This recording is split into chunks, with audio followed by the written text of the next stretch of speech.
Zuschauerinnen und liebe Zuschauer. Dear viewers, dear listeners, welcome to The Standpoint, the forum for discourses on current events. Today, with the third part of the series on the topic, The One Who Sows Wind Will Harvest Storm, Climate Collapse and Reincarnation, or God Will Not Be Mocked, Wake Up, The Voice Calls Us.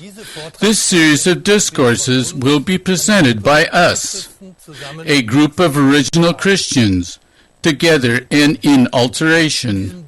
Dear fellow people, in this third part, we will again find clear words concerning the state of our world. Meanwhile, even though many renowned scientists and institutes unmistakably declare that the so-called climate change will have devastating consequences on an unimaginable global scale, this subject area has nevertheless not penetrated the daily awareness of most people. The weight given to this subject matter within most news programs and other information media also contributes to the fact that a majority of people have no inkling of what's approaching us, or they let themselves be distracted from the topic all too easily. This is why we think it's high time to clearly express what consequences the climate change will bring with it, according to the present prognoses, for the life of people on all continents, and which causes are behind it, not only on an external level. We will present why, in our opinion, it's a cosmic betrayal of people's souls when knowledge about reincarnation and the immortality of souls is withheld from people.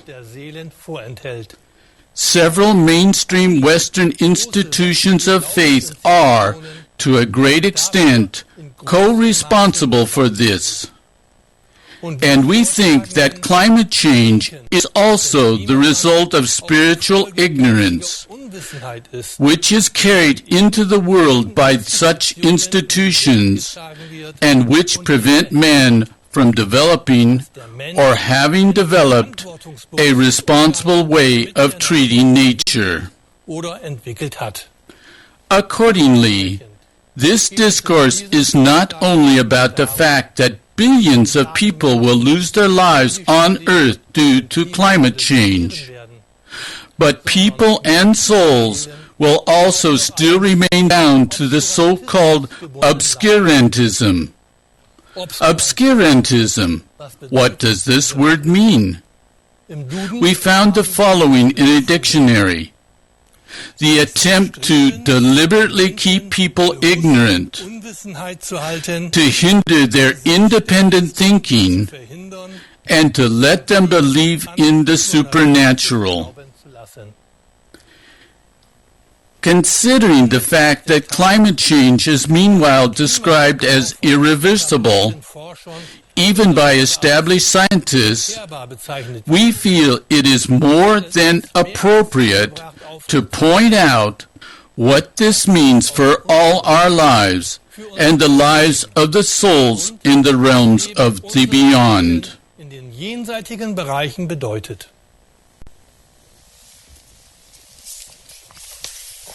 Viele namhafte, unabhängige Wissenschaftler. Many famous, independent scientists, politicians and authors have made clear statements about climate change, which were published in the press along with facts and statistics to reinforce them. The fact that nevertheless neither an actual change in thinking nor decisive actions can be seen on part of the mighty of this world and the responsible decision-making bodies reveals the total failure of the so-called ecclesiastical, political and economic elite. This is also an expression of the increasing deterioration of ethical and moral values in our society, which appears to be largely servile to those in power.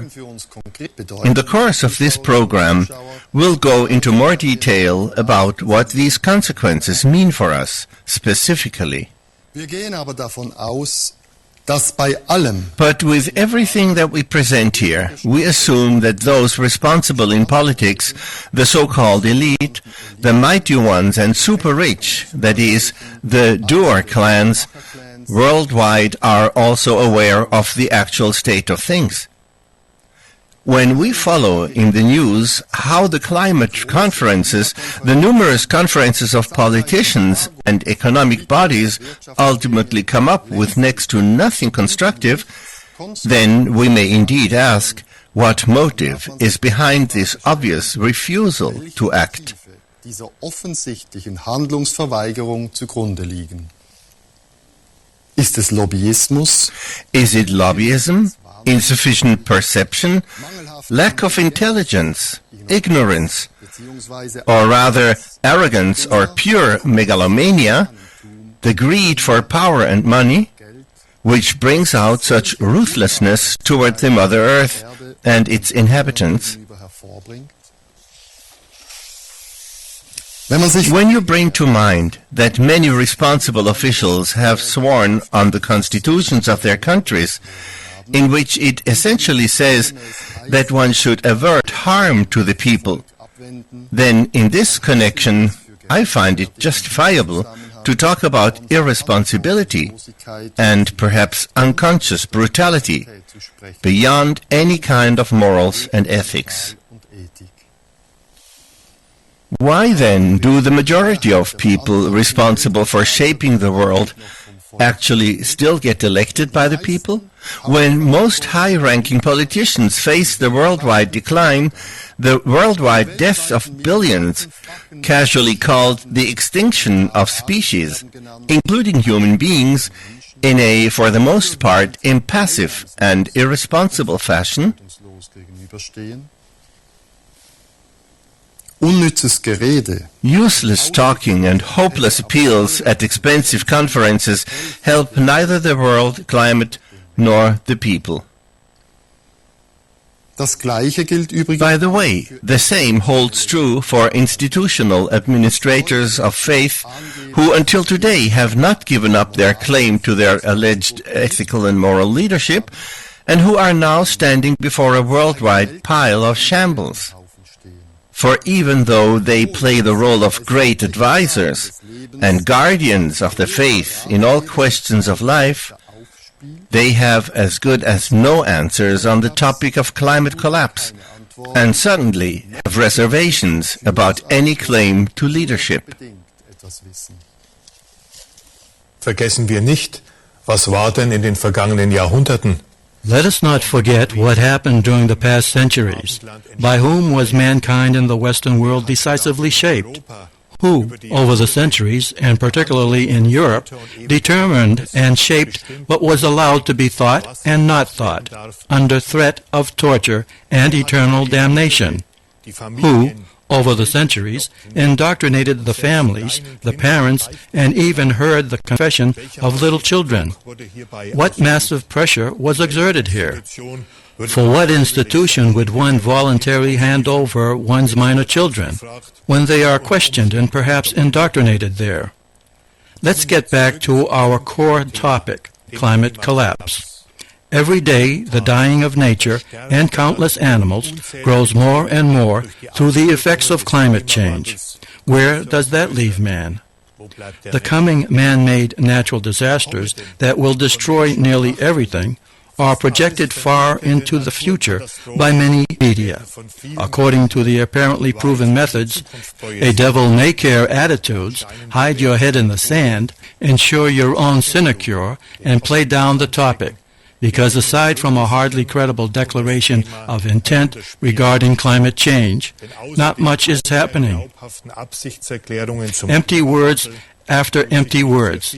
Even today, the managers of the oil industry blatantly promote unchecked trade with fossil fuels and very openly cast doubt on serious prognoses regarding climate change. We may assume that this is the lobbyist work for industry and the stock markets. dass es sich hier All this takes place day after day, even though everyone must be aware that you can't simply suspend the climate change or quickly lie it away, because according to several prognoses, it will last thousands of years, and the climate collapse will irrevocably change all life on this earth forever. There is nothing more that can be changed about this. The 2-degree high limit for global warming has already been gambled away for the benefit of profits on the stock markets. And that's how we could describe it. Lack of responsibility at the highest level is the order of the day, even when now it's again being said we must absolutely keep to the 2-degree goal. Anyone who looks and listens closely could answer to this, a likely story. könnte darauf antworten, wer es glaubt, wird selig. It seems that a large part of mankind today is living from day to day, morally degenerate and without orientation, with a self-destructive attitude according to the lethargic motto, as long as ourselves are not swept away by floods, or the lava does not take everything, or the drought does not destroy everything around us, nature will keep on being violated. As long as the storms destroy only our neighbor's house, or the earthquakes only flatten other countries, that is, as long as we ourselves are not personally affected by the scenarios of apocalyptic climate change, huge profits will keep on being made worldwide, nature maltreated, animals tortured, slaughtered, and consumed. In many places, animal cannibalism and the hedonism connected with it have been declared the measure of all things, even though, particularly the factory farming connected with it, that is, the mass murder of these defenseless creatures, is responsible for a large part of the climate collapse. By the way, for centuries this behavior too has been either silently tolerated or even publicly blessed by the churches, and big church celebrations have always been big slaughter feasts. If we want to put the whole thing in a nutshell, we could say that mankind in general is, in fact, and very obviously, at an ethical and moral all-time low, that it continuously rapes and destroys life on, in, and over Mother Earth, come hell or high water. As it were, while self-glorifying world leaders, the so-called elite, keep their eyes on their gains on the international stock markets. And high water will come, that's certain, and it will call itself climate collapse. What does this mean then for someone who today still thinks, what do I care if several hundred kilometers away people are dying in misery and suffering through wars and illnesses, and by hundreds of thousands? I'm in still fairly good shape. But the question is, for how long? Many another may also think, a few 100 million deaths through climate change. That's really a lot. But as long as it's not in Central Europe, we're lucky, for then it will affect us only indirectly. And another may think, I'll distract myself from the problems of this world with sports and music, as long as I still can. I want to celebrate, party, and make the most of the pleasures of this world until the house of cards collapses. I can't change anything anyway, and no one knows if anything comes after death anyway. Another fellow man dreams of fame and gigantic profits, and having access to all vices and passions through them. Let us ask ourselves, are these the values of this world order?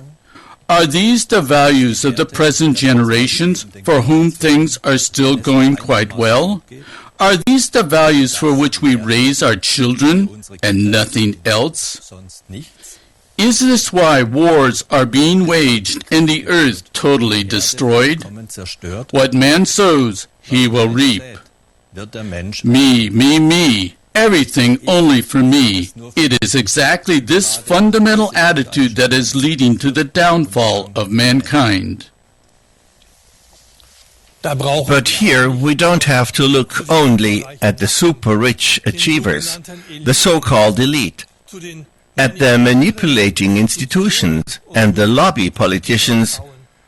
We should take a good look at ourselves for once. That would now apply to everyone. It's obvious that this world order will collapse, and at that much sooner than many would like to believe. The combination of bread and games had already worked for a long time in ancient Rome, until the decadent kingdom then did disintegrate, after all. Today, in our latitudes, it's internet and sports. But after the good life, then comes the fight for survival. Yes, this time it's about the global survival of all human beings, animals, and plants. The earth is overpopulated anyway. This, or something similarly cynical, is very probably being thought in many an elite circle. In any case, we could assume that. Otherwise, this world wouldn't be the way it is, would it? And the worldwide politicians' resolve to rescue the climate and life on planet Earth, isn't that merely an ostensible grandstand play, ultimately a maneuver that achieves nothing except to keep the people quiet as long as possible, isn't it? Don't the political elite bow and scrape in a self-seeking way, currying favor before the financial elite, before the directors of stock markets, so as to snatch a few crumbs from the table of the super-rich?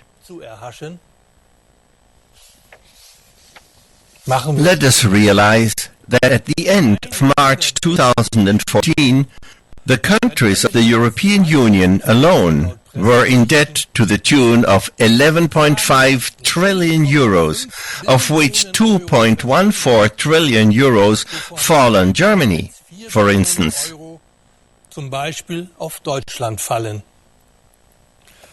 Interest has to be paid on this 11.5 trillion. Das sind 11.500 Milliarden Euro. At an average of 5% interest, this would amount to 575 billion euros of interest per year, which totally unknown and mysterious financiers fleece from the citizens of the European countries, who pay the interest and compound interest. Several years ago, contracts with such compound interest were still very common, and the contracts often very long-term. The United States and China are also enormously in debt. There too, horrendous interest payments have to be made year after year. Who can lend such huge sums at all in order to pocket so much interest? How much basic capital does one need anyway to earn these huge profits from interest? These elite must truly have assets that dwarf anything that a normal person can imagine the mammon to be.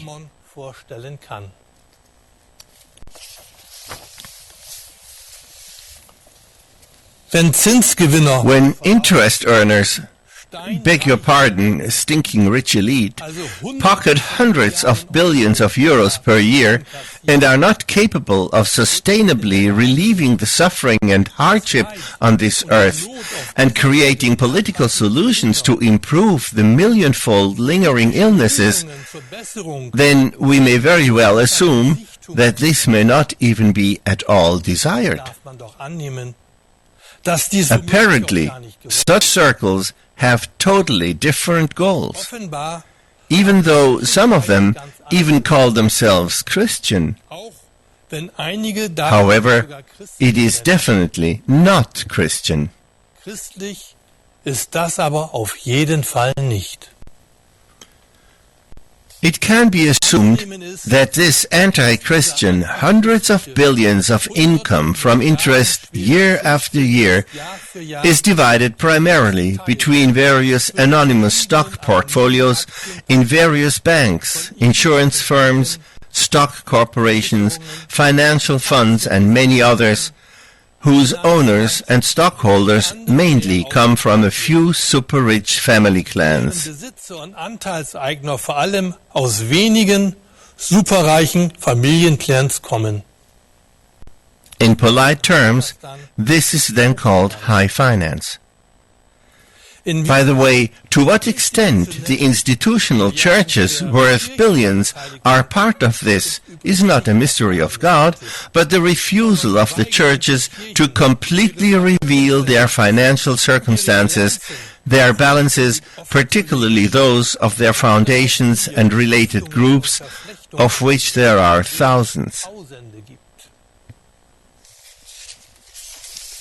In dem In the Spiegel bestseller by Jens Berger, Wem gehört Deutschland? Who Owns Germany? Published in 2014 by the West End Publishing House, it says on page 103, and I quote, "Did you already know?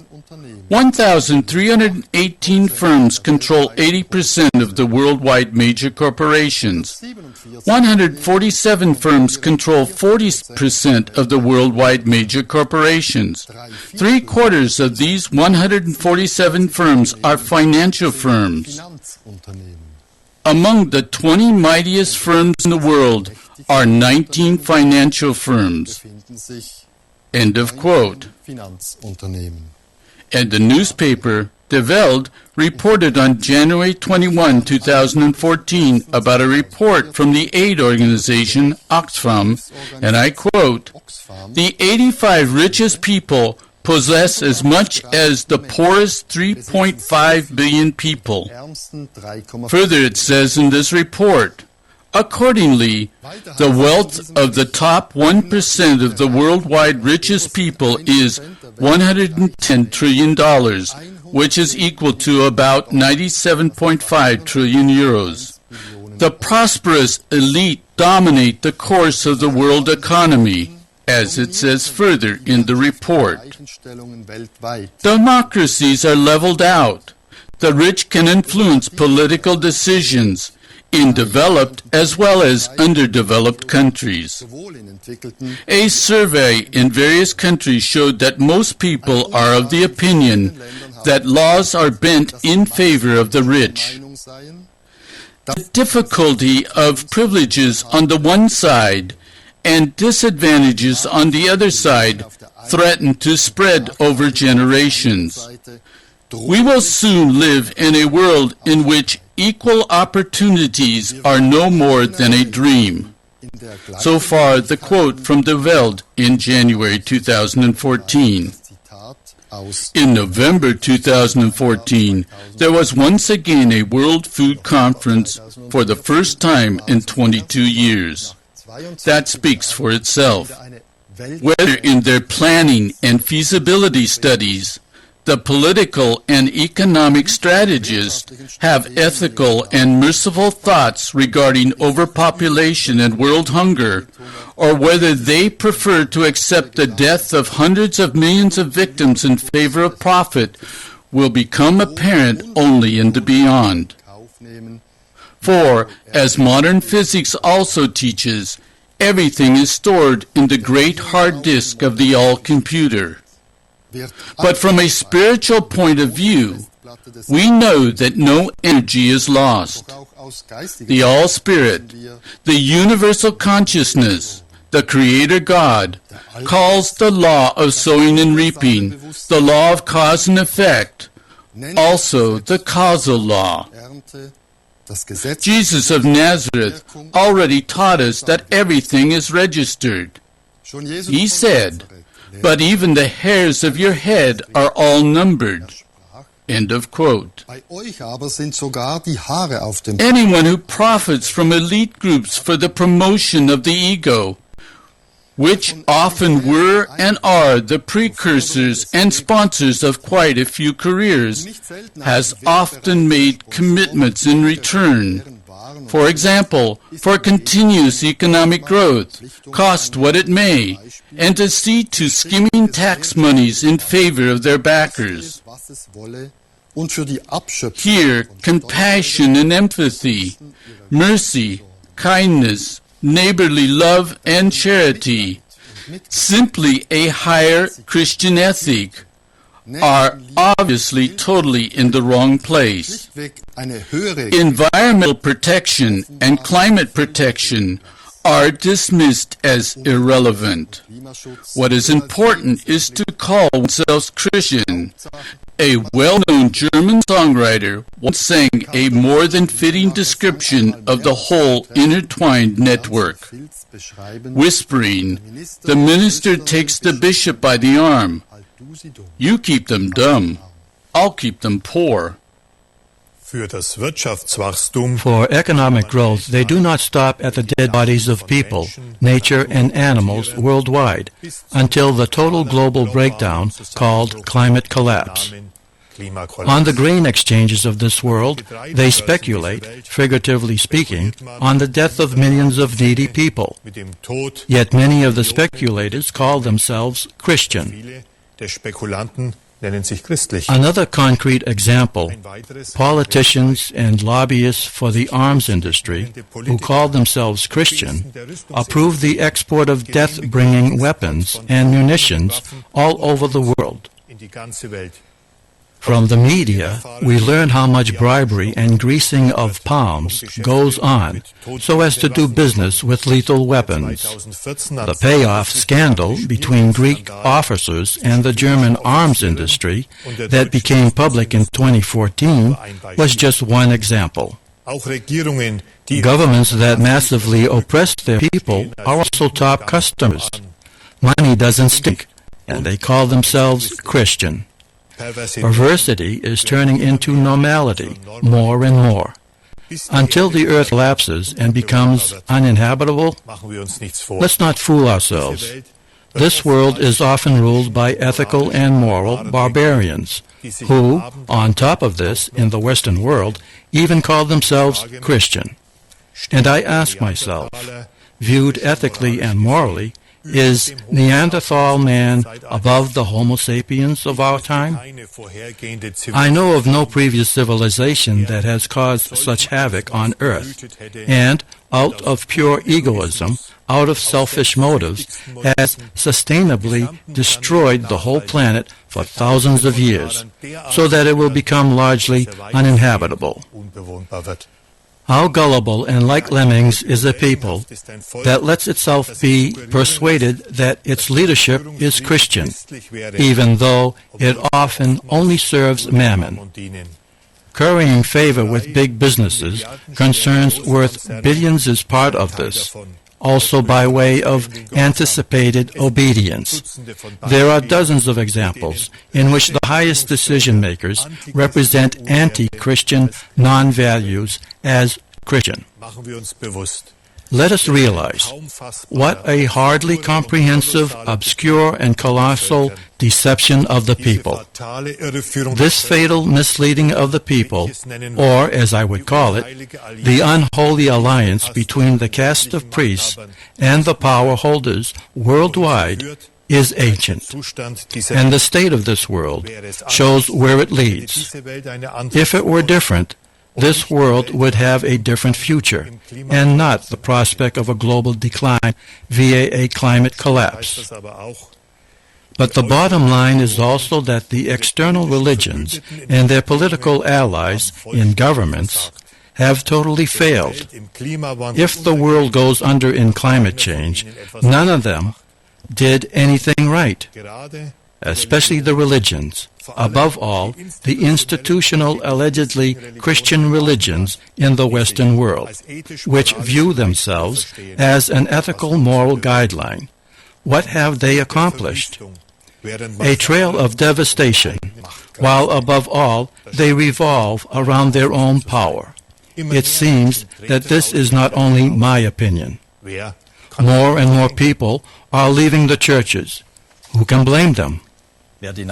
Anyone who takes the news and scientific publications on climate change seriously will realize that the ongoing destruction of the Earth through climate collapse has long since no longer been denied by the mighty of this world. The predictions are too unequivocal. Thus, for example, the Club of Rome report number 2052 from 2012 says that disasters are foreseeable for coming generations. There are only differing opinions on the period of time.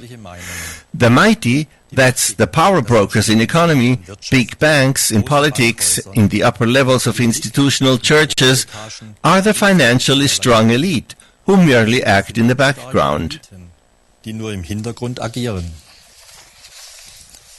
The prospects are really not too good for the coming generations. Quite the contrary. Today it's still called climate change.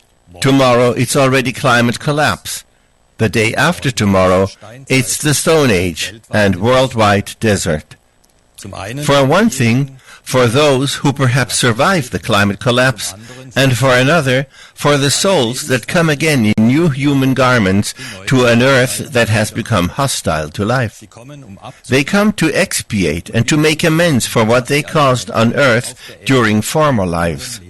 The consequences of our present non-action on economic, political, as well as environmental political levels are readily swept under the political, economic, clerical, and media carpet. Thereby, it doesn't occur to anyone to assume responsibility for this. When natural disasters occur, it's said again and again that climate change is to blame. But let us ask, who created the causes for this terrible climate change? For behind it are names, firms, speculators, gamblers in the banks, interest groups, personalities in trade associations, above all those in politics and the churches, thus also chairmen of supervisory boards, boards of directors, managers, ministers, chancellors and presidents, dictators and kings. All these decision-makers now hide behind the name climate change and act as though it doesn't concern them at all. Presently, some even try to play the role of environmental protectors, for example, in church circles.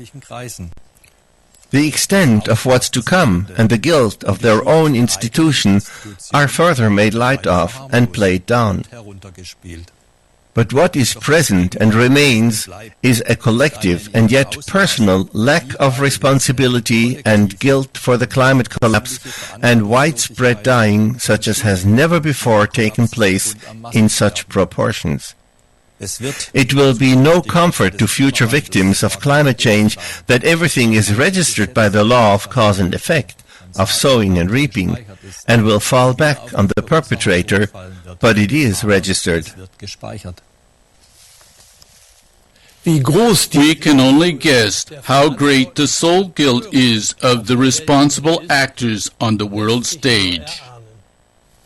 Presumably, it is an incomprehensible, eons-long guilt for the souls of these allegedly elite people, who until today believe that they are the mighty of this world, and, due to their influence and wealth, can indulge in their celebrated ego law without personal consequences. It seems that many of those who are still mighty today believe that their actions remain inviolable and that the possible worldly parliamentary immunity is eternally valid, even beyond death. But what does it say in the Bible of the churches? Do not be deceived. God is not mocked. For whatever one sows, that will he also reap.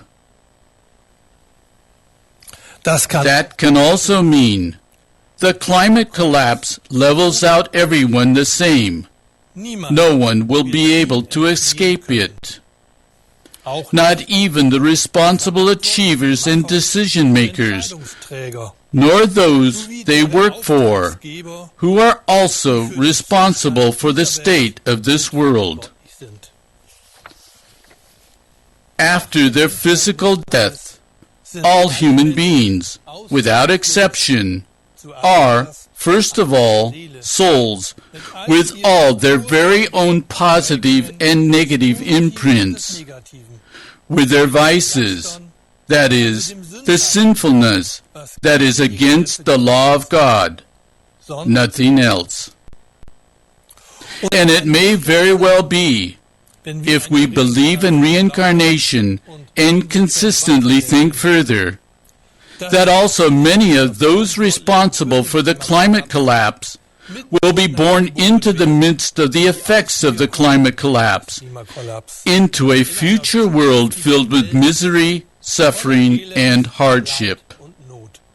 Souls can reincarnate into this chaos caused by them, themselves, in order to expiate or make amends, depending on the soul's degree of maturity. As stated, God is not mocked. His mills grind slowly, but thoroughly, is not merely a saying.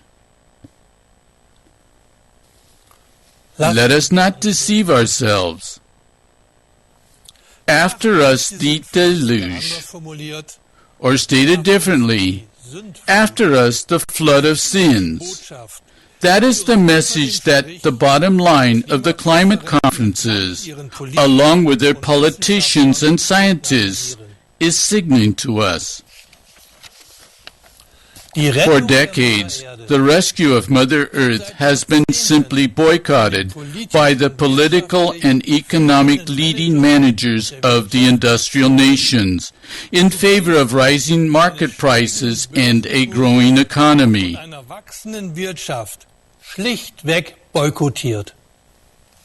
All for the benefit of the striving for profit and uncontrollable greed of relatively few unscrupulous actors for ever more power and wealth. This brutality and cruelty toward all life eclipses everything that history books have to offer in terms of crimes and cruelties against mankind up to now. What kind of world are we leaving our children and grandchildren? Coming generations, which will suffer considerably under the climate change, will ask us, the older generation, why? And they will also ask for the names of those who are also responsible for the downfall of mankind. Dear fellow people, according to the recognitions of quantum physics, every thought, because it is energy, is linked with the cosmos and stored in quantum fields of an immaterial kind. So much from physics. Many a person believes that this is why at some point each soul will behold what we ourselves, through our offenses against God's commandments, have caused as guilt, thus inputting sinful behavior patterns into the cosmic quantum fields. This inherent law has no regard for worldly social classes. It applies unconditionally, and thus also to those who today are still the mighty and rich. For life is consciousness. There is no death. There is only change. A person's soul lives eternally and waves its own soul garment through the content of its sensing, feeling, thinking, speaking, and acting. Man reaps what he sowed. This holds true for all of us, whether poor or rich, no matter what culture we belong to, and which educational level the individual has attained. All titles and awards, all of a person's wealth, everything with which many people indulge their ego, counts for nothing in the beyond. Absolutely nothing. Quite the contrary, for God is just. Each one can put himself to the test regarding this. If we take the Ten Commandments of God and the Sermon on the Mount of Jesus of Nazareth as standards for us personally, who of us can then claim that he has a totally clean slate? Thus, every ordinary citizen also shares the responsibility for the climate change. No one can totally escape this. But each individual can begin to live according to higher ethical and moral values. Each one can begin in his personal life to respect animals and nature as the life from God. Each one can begin to practice vegetarianism more and more, thus saving animals from the butcher and doing good for his own health and also for future generations. It is never too late to decide to orient our life according to the Ten Commandments of God through Moses and the Sermon on the Mount of Jesus.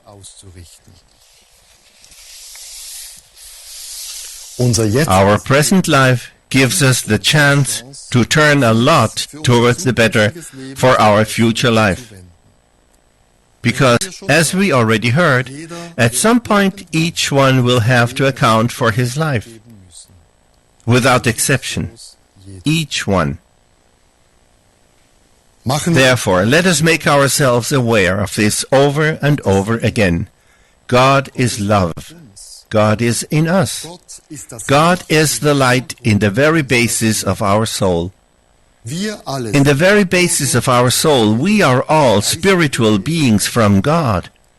In the eternal homeland, we all have spiritual clans and families. The home of all of us is with God. We have our eternal dwelling places there. There is no death. A person's soul lives eternally. Dear fellow people, in view of this spiritual background, we could better sort through and understand many a thing that takes place and comes to us during our days, and draw conclusions from it for our personal life. With each year that goes by, more and more people will lose their life through climate change, until the present so-called civilization goes under in climate collapse. Let us also realize that the climate changes that affect us today, that is, the contamination and the environmental poisons, are merely effects that the allegedly so progressive mankind caused about 40 to 50 years ago. This means that what is being released into the atmosphere today as greenhouse emissions, particles of soot, dirt, and poison, that is, the causes, will first fully hit our children and grandchildren as apocalyptic disasters. For years, there have been frequent horror reports regarding the dying out of species of animals and plants on the earth. Let's think, for instance, of the dying corals in the oceans and the pollution of the oceans. Can man take himself out of creation? Don't people hear and read about these things? Mankind is waging war against nature, above all against the animals and forests, against the rivers, lakes, and oceans, against the Earth's atmosphere that protects against cosmic radiation, ultimately against Mother Earth, with all that lives on her. Dear fellow people, let's have a look at several such horror reports that we could read in the media during recent years. Already on June 18, 2009, the magazine Spiegel wrote, "Researchers fear climate collapse. Well-known geoscientists present new prognoses for the global temperature increase. According to them, the goal of maximum of 2-degree global warming can no longer be attained. The figure is considered the outside limit to avert the worst scenarios. The present concentration of greenhouse gases in the atmosphere is already high enough to trigger global warming from 2 to 2.4 degrees Celsius. Drastic and fast reductions of emissions is considered impossible. The percentage of climate gases will therefore continue to increase during the coming decades. Already in March in Copenhagen, PIK head Schellenhuber urged that as a precaution, mankind should orient itself to a global warming of 3, 4, or even 5 degrees. End of quote. PIK, that stands for Potsdam Institute for Climate Impact Research. 4 years later, on October 9, 2013, Schellenhuber stated to the Vienna newspaper, The Standard, and I quote, "When global warming reaches 2 degrees, the rise will continue for many centuries. That would be irreversible. Nature will speak to us very clearly." The German newspaper, the Augsburger Allgemein, reported on August 15, 2013, on a study by the Potsdam Institute for Climate Impact Research. It literally says there, in many regions, the coldest summer months by the end of the century will be hotter than the hottest experienced today. End of quote.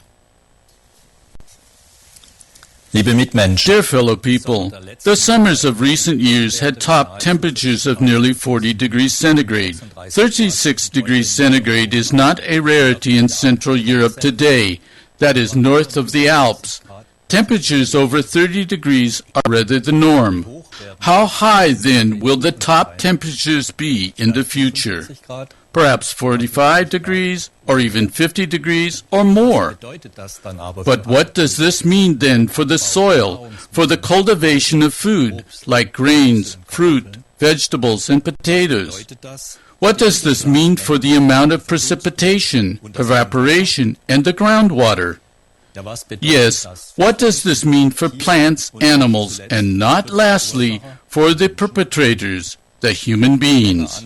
Longer-lasting heat waves have various consequences for the human organism. We differentiate between sunstroke, from headaches to circulatory collapse, in severe cases also to loss of consciousness with coma, heat exhaustion, failure of the circulatory functions, heat cramps, loss of fluids, and the connected lack of electrolytes, leading to cramps and muscle twitches.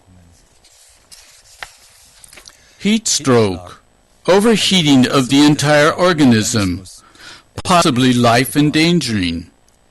Heat-related fatality, through paralysis of the breathing and circulatory centers, as well as the result of a general state of shock and multiple organ failure.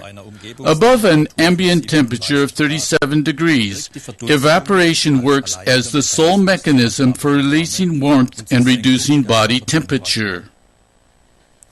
A heat sickness develops when the body's mechanisms for releasing warmth are overburdened. For this reason, even temperatures over 30 to 35 degrees can lead to a rise in body temperature with the failure of the body's mechanisms for releasing warmth, such as the just listed symptoms and their results. We can only have an inkling of what the consequences for the population will mean then, with heat waves of 40 to 45 degrees, or even 50 degrees, like the summers of 2003 in Europe, 2006 in Western Europe, 2008 in Northern Europe, and lastly, 2010 in Russia, which clearly demonstrated what effects long-lasting heat waves can have. According to the findings of the EU Heatwave Project 2003, the number of heat-associated deaths in the summer of 2003 in Europe was already about 70,000. Literally, Also in central Germany, more people died in August 2003 than in comparable periods. In Frankfurt, the daily mortality rate rose from 14 persons per day in June and July to 27.6 persons during the first half of August. The highest number was reached on August 13th with 51 deaths, 10 days after the beginning of the heat wave, with average daily temperatures of 30 degrees Celsius. End of quote. We repeat the report from the Augsburg newspaper. In many regions, the coldest summer months by the end of the century will be hotter than the hottest experienced today. End of quote.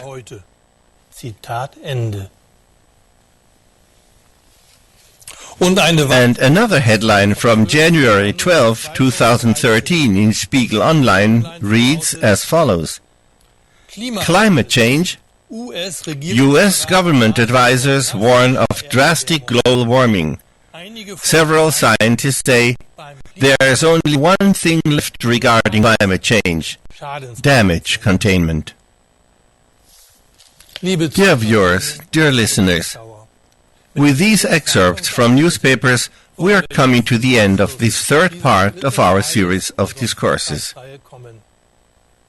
However, we don't want to simply say goodbye and leave you alone with the horror scenario we just heard. If our souls live eternally and there is a reincarnation of souls, there also has to be an origin of our souls. This origin is God, the Eternal, as we already heard during the course of this program. And since our Heavenly Father is a God of love, He doesn't forsake us during this time that is becoming ever more difficult. We'll also report about that during the following discourses. However, among other things, the next part will present more highly explosive press reports on the climate change, always with a question concerning responsibility. Many thanks for your attention, and until next time, stay alert. Until then, all the best. Goodbye, and greetings in God.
Horror. That sounds terrifying. However, it's not the words that are terrifying, but the real course of events described in this book. The lack of knowledge about the life of the soul after the body passes on is great. Gabriella, the prophetess and emissary of God in our time, describes in detail what really goes on in the beyond. For instance, how earthbound souls from the beyond can hack into people as into a computer and take their energy for themselves. Astral horror shows the unadorned truth, but it also shows that through his prophets, God our Heavenly Father has shown us the path to our eternal homeland over and over again. Order the book Astral Horror in internet under Gabriella-publishing-house.com. The truth about each one of us lies in the stars. For the heavenly bodies know each of us through and through. How can we understand this? Every person has his own personal past, and yet there are so many things we can no longer remember. We simply say the past is forgotten. But is it? No energy is ever lost. So where then are the energies of our feeling, thinking, and acting? Jesus of Nazareth said, "Verily, the very hairs of your head are all numbered." Today, this is no longer inconceivable. Navigation devices bring us to any place of destination. Satellites record every corner of the earth. In relation to the recording capacity and precision of the cosmic bookkeeping, all of this is only the most imperfect and primitive technology. The Path of Forgetting, The Microcosm and the Macrocosm by Gabriella, is an engrossing read that gives insight into the cosmic correlations that are significant for every moment of our life on earth. Gabriella, the prophetess and emissary of God in our time, explains, among other things, about the pathways and sojourns of the soul in the beyond, the preparation for a renewed incarnation, or the path of evolution on the way back to our eternal homeland, to the seven-dimensional kingdom of God. Excessive meat consumption is a severe problem. It causes obesity and illnesses in people. It causes unspeakable torments to the animals in factory farming and an agonizing death in the slaughterhouse. It leaves behind clear-cut rainforests, contaminated soil and water, and a planet Earth that is being driven directly into the climate disaster. Who brought this upon us? Anyone who takes a good look will find the profession that already centuries ago laid the cornerstone for the brutal disregard for life and upholds this tradition until today. Did you know that those who did not participate in this are still, as before, threatened with eternal damnation? Read Vegetarians, Godless Heretics? What vegetarians and meat eaters alike should know. A book with the dedication for the animals, our fellow creatures from the hands of God. The author has researched a fullness of correlations and facts hardly known until now. He appeals to the reader, don't look away. Look at what's being done to the animals, billionfold. Eat no meat. Do not eat the suffering of the animals. Eating meat is against the law of life.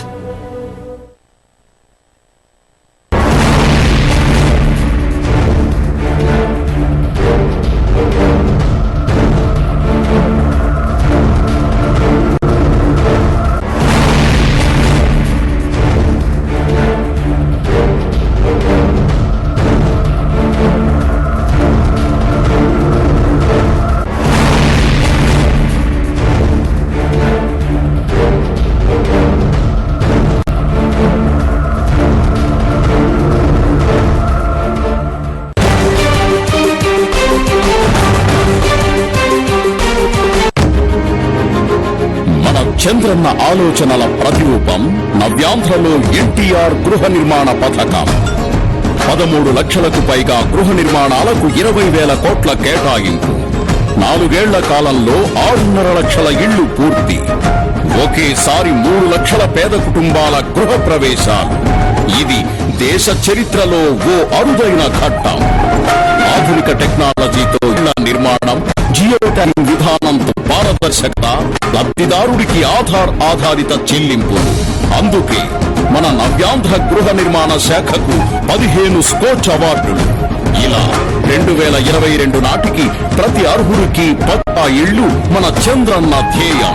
శరవేగంగా పేదోడికి చేరువవుతున్నది ఎన్టీఆర్ గృహ నిర్మాణ పథకం.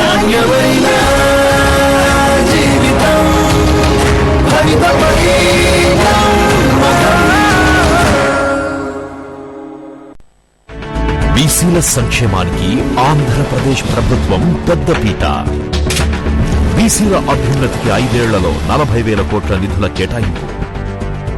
BC sub plan అమలుకు 12,200 కోట్లు కేటాయింపు.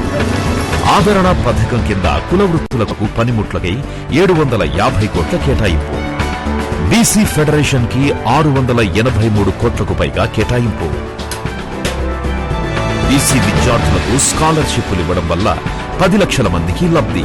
స్వయం ఉపాధి కోసం కార్పొరేషన్ రుణ సాయం. చేనేత కార్మికులకు 111 కోట్ల రుణమాఫీ. నిరుపేద బీసీ ఆడబిడ్డలకు చంద్రన్న పెళ్లి కానుకలు. ప్రతి జిల్లాలో బీసీ భవన్లు, కమ్యూనిటీ హాళ్ల నిర్మాణం. చేతి వృత్తులకే బీసీలు పరిమితం కాకుండా దేశ విదేశాల్లో ఐటీ ఇంజనీర్లుగా స్థిరపడేలా తోడ్పాటు. ఆంధ్రప్రదేశ్ ప్రభుత్వం చేస్తున్న అభివృద్ధిలో మనము భాగస్వాములమవుదాం. షెడ్యూల్డ్ కులాలకు 35,000 కోట్ల సహాయం. ఎస్టీల సంక్షేమానికి 14,000 కోట్ల రూపాయలకు పైగా కేటాయింపు. 40,000 కోట్ల రూపాయలతో వెనుకబడిన వర్గాల సంక్షేమం ఆదరణ. మైనార్టీలకు దుల్హన్, క్రిస్మస్ మరియు రంజాన్ కానుకలు. ఆంధ్ర ఆడపడుచులకు 10,000 కోట్ల రూపాయలతో పసుపు కుంకుమ. 50 లక్షలకు పైగా వృద్ధులకు, వికలాంగులకు, వితంతువులకు పింఛన్లతో భరోసా. పేదలకు 10 లక్షలకు పైగా పక్కా ఇళ్లు. రైతులకు 24,000 కోట్ల